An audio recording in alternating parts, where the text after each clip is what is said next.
Suffering in this cold weather? Excuse me? Suffering in the cold weather? Oh, it's not that cold. Came in, the way she's sitting like that. lovely. Oh, I'm fine. No, it's the studio that's a bit cold. Yes, it is a bit. It is actually. We need to crank that heating up, but we're saving money.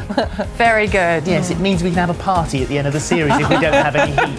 Yeah. Now, actress Jolie Richardson was always destined for big things, with screen legend Vanessa Redgrave as her mother and Oscar-winning film director father Tony Richardson. Star of Event Horizon, The Patriot, Jolie then shot to new heights as the wife of a plastic surgeon in smash hit US drama series Nip Tuck.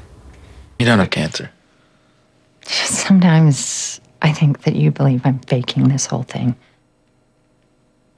But I know that there is something very wrong with me, and if Dr. Hughes can't find out what it is, then I will go to see someone who can.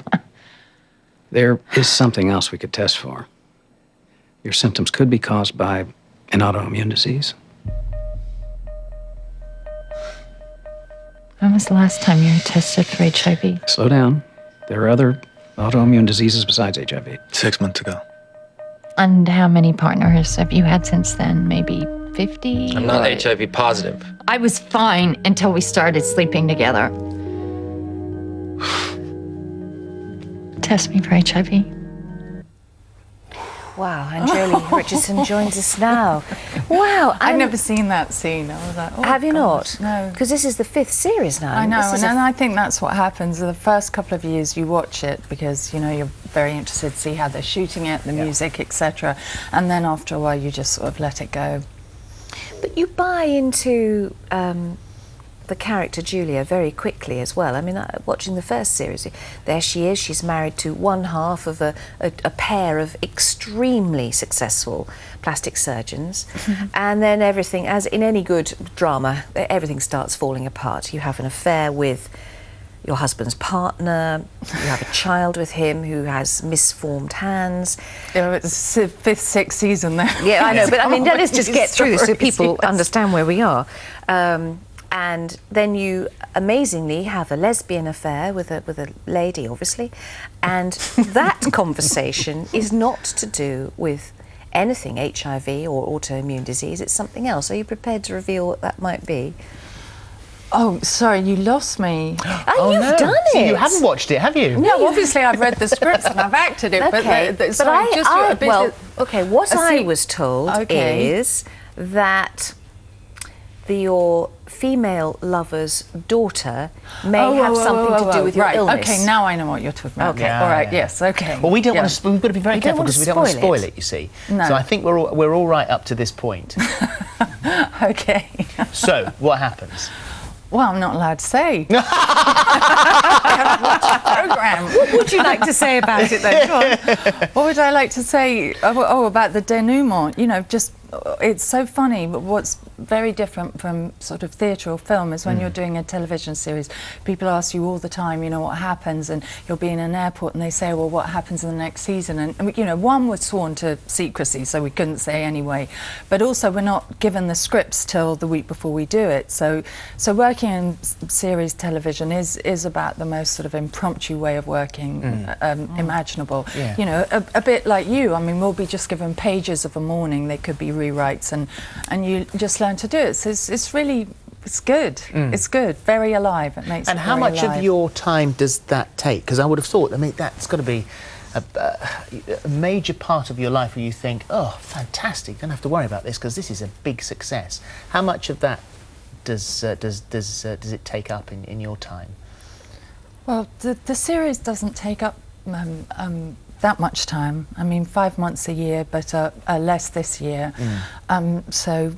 So at the beginning it was a longer commitment. Yeah, and you've taken less time, sort of bless you.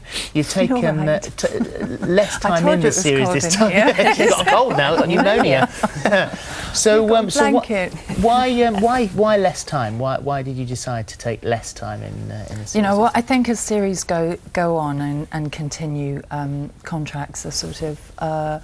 What happened with me is I had to take some time off for various reasons, and the studio were very good about that and allowed me to finish early and cut down my schedule. Which is great if you can have that sort of understanding. Yes. And also it's allowed you to do other things because you've recently come back from Malawi, haven't Yes. you? And that, I think, I mean, we'll talk about in a moment sort of where you are in your life, because you seem to have a real sort of re-evaluation of where you are at the moment. And Malawi, I would have thought, certainly, if you go and visit somewhere like that, is going to have a big impact on you. Yes, yes. Well, you know, the last time I was in Africa was 20 years ago, and I'd always wanted to go back. But if I'm completely honest, I always wanted to go back in the capacity of visiting, well, I was about to say real Africa, which is, you know, I wanted to go, I wanted to see the hospitals, you know, I wanted to see the schools, and not that that's real Africa, you know, there are a million definitions of real Africa, but it was just ironic because when I came back from our trip, you know, people said to me, "You went to Africa, did you see lots of animals?" And I was like, "Well, no, a couple of goats and some chickens," but no, I actually visited hospitals and clinics and people's homes, and that was really the most amazing thing to do, because the charity program, the Children's Safe Drinking Water campaign that I went with, have come up with this incredible product which is called Pure, which, you know, what we would do, we'd visit people's homes or hospitals, we'd see, you know, the incredibly horrific, you know, water sources that they had, and we'd collect it and we'd use this product to make it perfectly drinkable. Yeah. So it was an incredible trip. I just saw some fantastic shots of you walking with a great big plastic bucket of water on your head, and that was very brown, muddy, dirty water. Yes. So you could magically make that into safe drinking water? Seriously, I mean, in a number of places, whether it was sort of a, you know, one place we went to where there was a little stream. That particular water we got from a river and collected it. It was, you know, where the cattle drink. It's where they bathe, and it's also their source of water for the whole village. So we collect that. This product, Pure, that you put in, you stir it, you filter it through muslin or linen, and yes, then I drank it from river or stream, from pond to drinking it. It is an incredible product. It's been used all around the world, especially where disasters, you know, whether it was New Orleans, recently Burma, 2.5 million sachets have been given to them. Yeah, China don't have the exact number for that. It's interesting to but know. it is, I mean, sorry to interrupt, No. but it is extraordinary that a product has been invented that truly can render water drinkable. Yes. And is it expensive? Because, you know, we do want to write our cheques and send them to the disaster funds. Yes. And these Well, sachets can buy how much per fiver Well, or something? the sachets themselves cost 5p. 5p? To actually get it delivered. And do what, a And gallon of water? And one sachet is 10 litres of safe gracious, drinking is it water. really? So, you know, all of us can help. I mean, you know, I felt going out there, you never feel enough. You always feel impotent. And, you know, well, how's £1 going to help? But £1 can really help a lot. That's an awful lot of litres of safe drinking water. We'll put all the details of this on our website. So have a look on the website if you're interested. And we said you know, sort of change in perspective.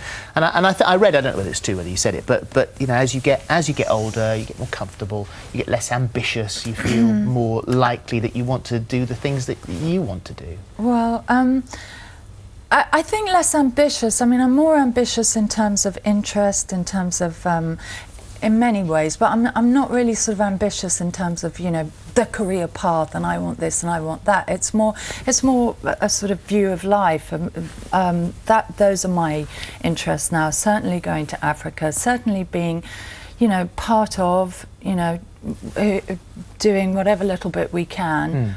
Those are sort of my interests and ambitions now. But I do love acting. I mean, I absolutely do love it. So, and there'll be more. So it's not that you're comfortable. I mean, I hope. I mean, and I suppose all of us feel this in a way. I mean, I think it's very nice to be comfortable in your own skin, but I never want to be sort of comfortable, like, you know, it's certainly going to Africa or you know, a few of my friends before I went said, oh, I don't know if I could face that, because we were visiting hospital where there are cholera wards where, you know, you really do see very extraordinary things, and they were saying, I don't think I could take it. And it's like, we know it's out there, we know it exists, and, you know, I wouldn't like to not be aware. So. And there will be more Nip Tuck? There will be more Nip Tuck. Good. I just got back. We're just finishing the 5th season now. Good. And you'll find it. I think it's episode 10 that's on the FX channel tonight at 10 o'clock. And thank you.